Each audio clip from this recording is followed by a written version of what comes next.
পবিত্র ঈদুল আজহাকে সামনে রেখে নারীর টানে ঘরে ফিরতে শুরু করেছে মানুষ।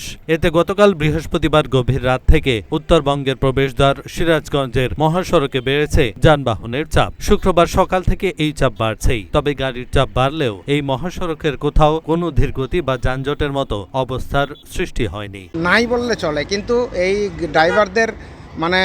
ড্রাইভাররা যাত্রী তোলার জন্য বিভিন্নভাবে এলোমেলো করার জন্য এই যানজটগুলো হচ্ছে।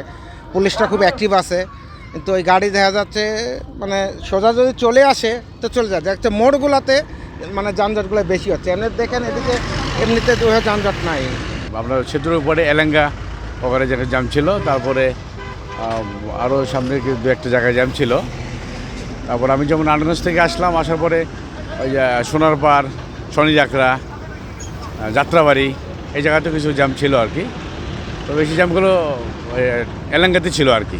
মহাসড়কে যান চলাচল স্বাভাবিক ও নিরাপত্তা নিশ্চিত করতে জেলা পুলিশ, ট্রাফিক বিভাগ ও হাইওয়ে পুলিশের পক্ষ থেকে প্রায় 1000 পুলিশ সদস্য মোতায়েন করা হয়েছে। তারা মহাসড়কের বিভিন্ন পয়েন্ট ছাড়াও মোবাইল টিম, পেট্রোল টিম ও কুইক রেসপন্স টিম হিসেবে কাজ করছেন। আজকে আসলে সকালে যে পরিমাণে চাপ ছিল তার সাথে আস্তে আস্তে চাপটা বাড়তেছে। তা আলহামদুলিল্লাহ এখানে কোনো যানজট নাই। আমরা জেলা পুলিশের সহ আমাদের ট্রাফিক পুলিশ আমরা সবাই সতর্ক অবস্থায় আছি। ইনশাল্লাহ আমি বিশ্বাস করি যে আমাদের এবার ঈদ যাত্রাটা অনেক আনন্দদায়ক হবে। আমাদের জেলা পুলিশের পক্ষ থেকে যেটা হয়েছে, আমাদের মোটরসাইকেল মোবাইল পার্টি আছে, পিকেট পার্টি আছে। আমরা যে শাখা রাস্তাগুলো সেগুলো থেকে কোনো প্রকার থ্রি হুইলার বা রিক্সা এগুলো উঠতে দিচ্ছি না, এবং এখন পর্যন্ত আলহামদুলিল্লাহ খুবই ভালো আছে এবং এটা আমরা শেষ পর্যন্ত ধরে রাখতে চাই।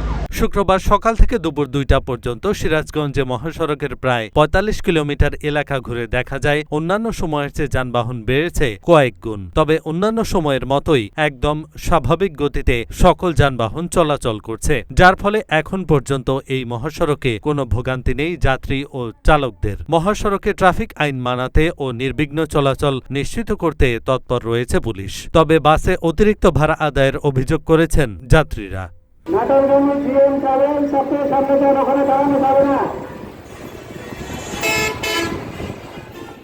এহসানুল হক, ঢাকা পোস্ট।